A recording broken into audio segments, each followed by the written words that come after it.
ગુજરાતી કહેવત, માગ્યા કરતાં મરવું ભલું.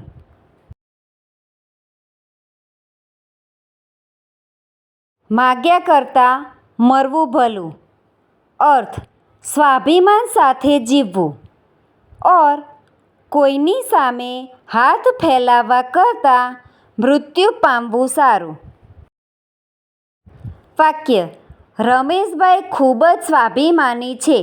ધંધામાં ભારે નુકસાન થયું હોવા છતાં તેમણે કોઈની પાસે પૈસા ન માંગ્યા, કારણ કે તેઓ માને છે કે માગ્યા કરતાં મરવું ભલું. Thank you friends. Please like, share and subscribe.